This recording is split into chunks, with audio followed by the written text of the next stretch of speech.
अगर संत दरवाजे आ रहे हैं, उनके आने में तुम्हारे मन में खुशी ना हो तो संत का आना बेकार। और अगर संत यहां से जा रहे हैं तो आपके मन में यह भावना होनी चाहिए कि शायद जा तो रहे हो, अब कब दर्शन। आपके हृदय गदगद होना चाहिए उस समय, तब तो अच्छा होता है। वो तो ठीक है, लेकिन जहां पर बिल्कुल ऐसे आपने विदा कर दिया जैसे हम तुम्हें जानते ही नहीं, जा रहे हो जाओ, कोई लेना देना नहीं।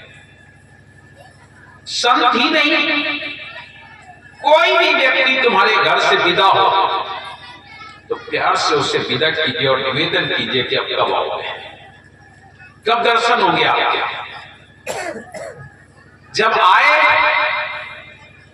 तो कोई भी दरवाजे आ जाए, एक रिश्तेदार नातेदार नहीं, मोहल्ले गांव का भी व्यक्ति अगर तुम्हारे दरवाजे आता है तो इतना तो कह सकते हो, आओ भैया आ तो रहा है तुम्हारे यहां, लेकिन तुमने अगर कह दिया आओ तो उसको बड़ी प्रसन्नता होती है कि देखिए फलाने भाई मुझे बड़े प्यार से बुलाया, आओ। और अगर कहीं थोड़ा सा जहां बैठे हो खसक है, आओ इसमें बैठो, आगे बगल में बैठा लिया, बिस्तर दे दिया, तो क्या हो गया, आओ कहे सो औलिया और बैठ कहे सो पीर। अगर कह दिया आओ और कह दिया बैठो, कितना अंतर हो गया।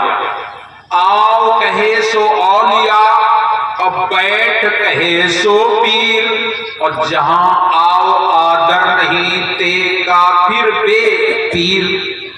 जहां आओ आदर नहीं है वो काफिर होते हैं, बेपीर होते हैं।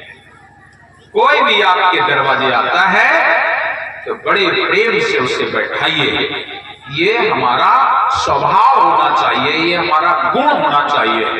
सहस्त्रा भाव की धर्म पत्नी जब खीर खाती है मस्त हो जाती है, इतनी सुंदर खीर, एक तो वैसे भी प्यार, दूसरा खीर भी सुंदर। घर पहुंची, जाके बताया तो सहस्त्रा भाव को कह रहे तुम मना कर रहे थे, इतनी सुंदर खीर खिलाई, इतनी सुंदर खीर खिलाई, ऐसी सुंदर मैंने जीवन में कभी नहीं खाई। तो हमारी अगर आपको समझ नहीं आ रही तो अपने सैनिकों से पूछ लो। सैनिक बोले महाराज इतनी सुंदर खीर, वो घमंड में था। वो पहुंचा जाकर के बोला मेरी पत्नी तुम्हारे यहाँ आई थी, क्या खिलाया। अरे कुछ नहीं, मेरे पास क्या, जो कुछ खिलाऊंगा, बस थोड़ी सी खीर खिला दी, थोड़ी सी खीर खिला दी। कहां से लाया इतना दूध। इशारा किया कामधेनु का, और उस कामधेनु को उसने जबरदस्ती खोल लिया, ले गया। अंत में वो सहस्त्राभाव मारा गया। मैं आपसे निवेदन करता हूं कि हमारे जीवन में कभी किसी को, अगर आप भिखारी को भी दो तो प्रेम से ही देना। ऐसा नहीं को भिखारी दे दिया लो ले जाओ, अरे रोज रोज आके खड़े हो जाओ, मत दो ना। कोई जरूरी नहीं कि आप दीजिए, मत देना है तो प्रेम से दीजिए, जितना बन सकता है जो भी दीजिए प्रेम से दीजिए।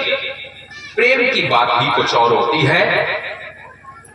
तो यहां पर तुम्हारे अंदर जो हम रत्नों की बात कर रहे थे, वो 14 देव और 14 दैत्य तुम्हारे अंदर निवास करते हैं।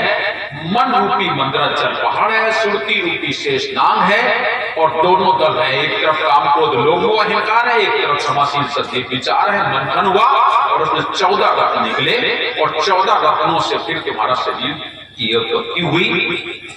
लेकिन इसमें आज के समय में क्या प्रबल हो गया, निरंजन जी ने इस जीव को कैसे और आगे फंसाया, ये हम लोग बंधन में कैसे पड़े उसकी बात आगे इसमें दिया है। धर्मदास साहब पूछ रहे हैं सदगुरु कुछ और हमें ज्ञान अमृत पान कराइए। तब सदगुरु बोले कि निरंजन जी और ये 3 देवता मिल करके सृष्टि की रचना प्रारंभ करते हैं, और जब प्रारंभ करते हैं तो जगह जगह पर तीर्थ बना दिए गए, जगह जगह पर देवी देवता बना दिए गए, जगह जगह पर भ्रम पैदा कर दिया गया, और भ्रम ही नहीं पैदा कर दिया गया, ये जो जीव था इस जीव को मनुष्य तन प्राप्त हुआ, और मनुष्य तन को प्राप्त होने के बाद इस मनुष्य को भी अनेक भागों में विभाजित कर दिया गया। सबसे पहले तो ये मनुष्य देवता और दैत्य बना, देवता और दैत्य के बाद में चलते चलते आज हम लोग हिंदू, मुसलमान, सिख, ईसाई और भी तमाम बौद्धिस्ट, तमाम जाने क्या क्या बन के बैठे बन गया। हमारा 4 वर्ण में हिंदुओं को बांट दिया गया, मुसलमानों को भी 4 वर्ण में बांट दिया गया। हिंदुओं में 4 वर्ण हो गए, ब्राह्मण, क्षत्रिय, वैश्य, शूद्र।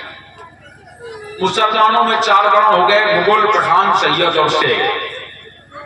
ईश्वर अंश है, ये जीव ईश्वर का अंश है, हम लोग परमात्मा के अंश होते हुए, और फिर इसे 4 भागों में बांट दिया गया, अलग अलग बांट दिया गया। तो 4 खानी के बाद 4 वाणी, 4 वाणी के बाद 4 वर्ण बना दिए गए, और जब 4 वर्ण बना दिए गए उतने में भी बात नहीं बनी। 4 वर्ण के साथ साथ ब्राह्मणों में भी ब्राह्मण बना दिए गए, क्षत्रियों में क्षत्रिय बना दिए गए, वैश्य में वैश्य बना दिए गए। ब्राह्मण में भी आप पूछिएगा, किसी भी ब्राह्मण से पूछना तुम कौन ब्राह्मण हो, वो अपने को बताएगा। मैं दुबे, तिवारी, चौबे, पाठक, मिश्रा, अवस्थी, दीक्षित, पांडे, शुक्ला, वाजपेयी, शर्मा, ना जाने कितने। और बड़ी एक विचित्र बात बताऊं आपको कि ब्राह्मणों में भी एक ऐसा ब्राह्मण होता है जिसके घर एक ब्राह्मण पानी नहीं पीता है। इतनी बड़ी छूट फैला दी गई कि एक ब्राह्मण के घर पानी नहीं पीता, ना रोटी बेटी लेन देन करे, ना खान पान करे। देखा है कि नहीं? ये दुबे, तिवारी, चौबे, पाठक, मिश्रा, अवस्थी, दीक्षित, पांडे, शुक्ला, वाजपेयी जो बने हैं, इनसे भी एक गए गुजरे ब्राह्मण होते हैं जिन्हें आप लोग क्या कहते हो? महापात्र, जिन्हें आप लोग कट्टा ब्राह्मण कहते हो। जो लोग गंगा के किनारे घाटों पर मुर्दा के साथ पूजन करवाते हैं, उसके घर दुबे, तिवारी, चौबे, पाठक भोजन नहीं करते हैं, पानी नहीं पीते हैं। ब्राह्मण वो भी है, कहता है मैं महापात्र ब्राह्मण हूं। एक ब्राह्मण होके ब्राह्मण के घर पानी, ये किसकी देन है? ये देन है निरंजन जी की। इस काल निरंजन ने ऐसा फैलाव बनाया, वो कहते हैं मैं बड़ा हूं, वो कहते हैं मैं बड़ा हूं। ब्राह्मणों में भी ब्राह्मण, मैं ब्राह्मण बड़ा हूं। तुम कौन हो? हम लाला के शुकुल हैं। तुम कौन हो? हम लाला के वाजपेयी हैं, तुम बाला के शुकुल हो। अब बताओ, वे दोनों जब 20 विश्वा हो गए, तुम को दुबे हो तो तुम्हारा हमारा संबंध ना बनने का है। तुम हमें 16 विश्वा के हो, तुम 18 विश्वा के हो, 20 विश्वा के हो। मतलब ब्राह्मणों के घर में ब्राह्मण, क्षत्रियों के घर में क्षत्रिय। कौन क्षत्रिय हो? चौहान हो। तुम कौन हो? चंदेल हैं। तुम कौन हो? कछवा है। तुम परियार, तोमर, राजपूत। तुम कौन हो? सिसोदिया।